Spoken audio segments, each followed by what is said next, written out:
She became the face of Carnatic music in the 20th century. She was called the Queen of Music. Sarojini Naidu called her the Nightingale of India. Lata Mangeshkar called her Tapaswini. The legendary Carnatic singer MS Subbulakshmi was all this and more. Hello friends and welcome to Culture Shauk with me Sunita Iyer, and today on Bharat Ratna MS Subbulakshmi's death anniversary we recall how she took Carnatic music to the world through her historic concert at the 1966 UN General Assembly.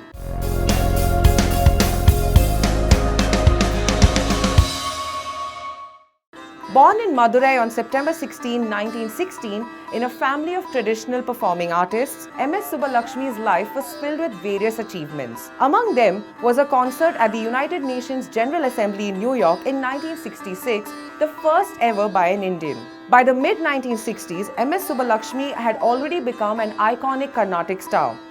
Having heard her sing on All India Radio and later at a live concert in Madras, Lord Harewood invited her to perform at the 1963 Edinburgh Festival. Her performance received rave reviews from the London press, which further contributed to her rising popularity. The following year, MS Subbulakshmi was invited by the then UN Secretary General U Thant to perform at the General Assembly in New York on United Nations Day, which falls on October 23rd. She gladly accepted this invite. The high-profile overseas tour and the media interest it generated were unparalleled.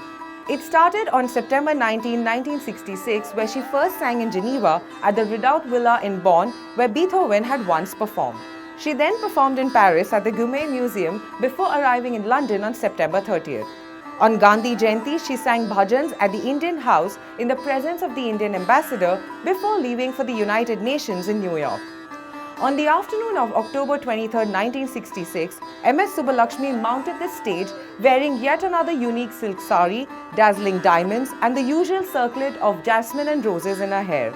The sight of the singer standing on the stage and being cheered by the audience was captured on film and in photographs and was a moment of pride for all Indians.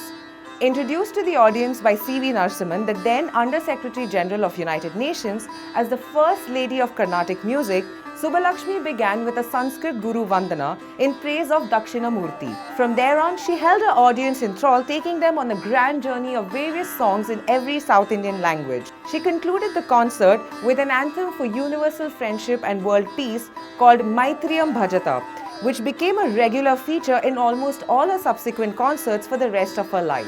The performance received a thunderous applause. The Secretary General of United Nations, U Thant, described it as extraordinarily good music, while Harold Schonberg, the famed music critic of the New York Times, declared that her performance would live in his memory forever. On December 4th, MS Subbulakshmi returned to a warm welcome in Bombay. Despite her huge success at the landmark event, she remained untouched by all the fame. She devoted her life to Carnatic music, and perhaps that's what made her and her art immortal. Thank you for watching this episode of Culture Shauk. For more such videos, stay tuned to MyNation.